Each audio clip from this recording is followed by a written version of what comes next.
Now that we have our base file created, we're going to go in and add some data to it. First thing I'm going to do is turn the surface off, or turn the display of it off, by applying a style that doesn't display any components of the surface.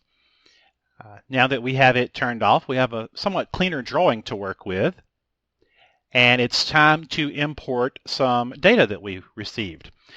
I had my surveyor go out and shoot some points for a topo, and we can import that on the Insert tab under Import LandXML.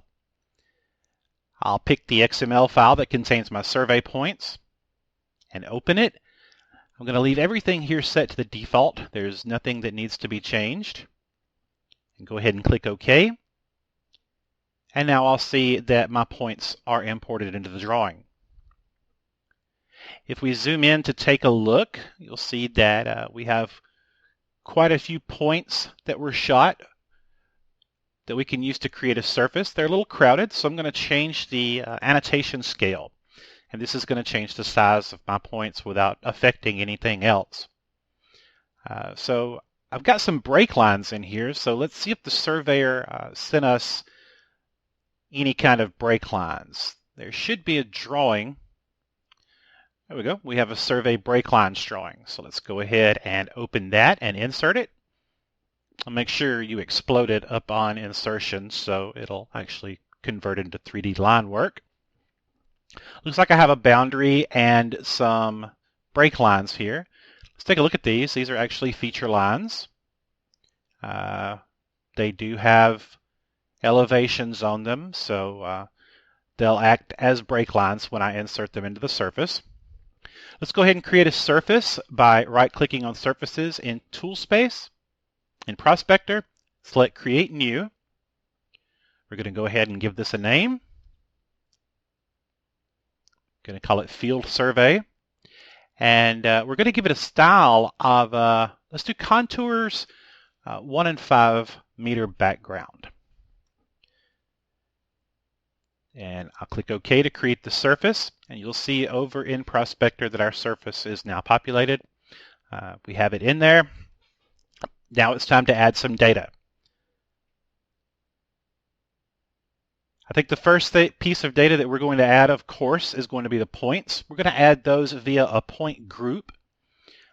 So I'm going to go ahead and select my All Points point group, which will create 3D data inside the surface. You'll see contours display. You can see that they look a little jagged, which is, of course, a good thing that the surveyor provided us a file with break lines. First thing I'm going to do before I add any more data, though, I'm going to add a boundary to this surface. It's going to be an outer boundary, and that's just to make sure that if I do any crossing windows or things like that, I won't pick up any data that's outside my surface.